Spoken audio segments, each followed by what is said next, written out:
मुक्ती पालकर आपण पाहता एनडीटीव्ही मराठी। लोकसभा निवडणुकीचे निकाल हाती येत आहेत, कल हाती येत आहेत आणि या सगळ्या संदर्भातले अपडेट्स आता आपण एनडीटीव्ही मराठीवरती पाहतोय। महत्त्वाचे निकालाचे कल आता आपण पाहतोय। महायुती 18 जागांवरती, मविया 29 जागांवरती आघाडीवरती आहे आणि भारतीय जनता पक्षाचा विजय होईल, पण तिथंही पराभव झाला। मला वाटतं की भारतात मंदिराच्या बाबतीत आस्था आहे जरूर, पण त्यासाठी मत द्यायला लोक तयार नाहीत। महागाई, जीएसटीचा चुकीच्या पद्धतीनं केलेला अंमल आणि देशातल्या भ्रष्टाचारी लोकांना जवळ करण्याचा प्रयत्न आणि मग संविधान असेल किंवा देशातल्या अल्पसंख्याकांना वाटलेली भीती असेल, या सगळ्याचा फटका भारतीय जनता पक्षाला बसलेला आहे।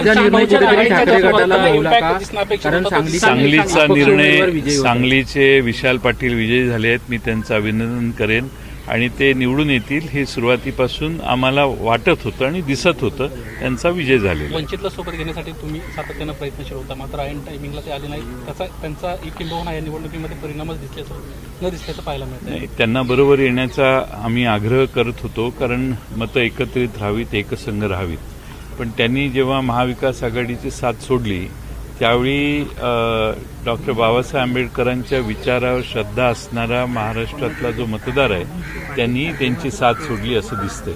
आणि या देशात काय योग्य आहे आणि कोणाच्या बरोबर जायला पाहिजे या बाबतीत लोक किती हुशार आहेत आणि जाणते आहेत हे महाराष्ट्रातले निकालावरून दिसतं। सर, हिंदी में बताइए जिस प्रकार से मविया का परफॉर्मेंस रहा है उस तरीके से महाराष्ट्र में और देश में राजनीति किस तरीके से बदलते हुए देखते हैं आप? महाराष्ट्र में जिस तरह से पिछले 1.5 साल में राजनीति हुई और 2 पार्टियों को फोड़ने की कोशिश की, इसीलिए महाराष्ट्र की जनता सख्त नाराज हुई इनके ऊपर। अब जो निर्णय निकाल आए हैं यहाँ पे भी बहुत भारी पैमाने पे अन्य साधनों का वापर किया गया और निवडणूक आयोग ने आंख बंद करके इस सारे चीज़ों को होने दिया। फिर भी महाविकास आघाड़ी का एक अच्छा नंबर सामने आ रहा है। मुझे लगता है महाराष्ट्र की जनता को सलाम करना चाहिए।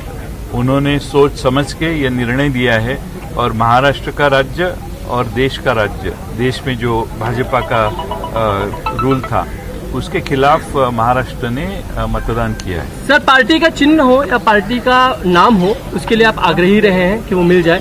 क्या अभी भी वही स्थिति बनी हुई है आपके लिए? मेरी अपेक्षा है कि सच्ची और झूठी, नकली या असली, इसका निर्णय आज हुआ है। मैं बार बार कहता था कि चुनाव के बाद में आपको नकली कौन है और असली पार्टी कौन है ये समझ में आएगा। महाराष्ट्र की जनता ने वो दिखाई दिया है। शिवसेना कौन सी असली है और राष्ट्रवादी कौन सी असली है।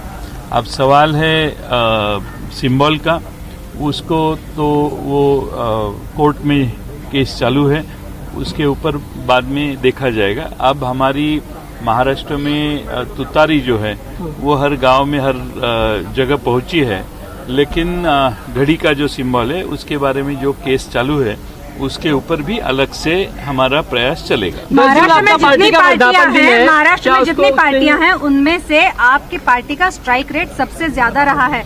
क्या ये इंडिकेटिव है शरद पवार एनसीपी के पार्टी का राज्य में और देश के पॉलिटिक्स में इस बदलने वाले रोल के बारे में?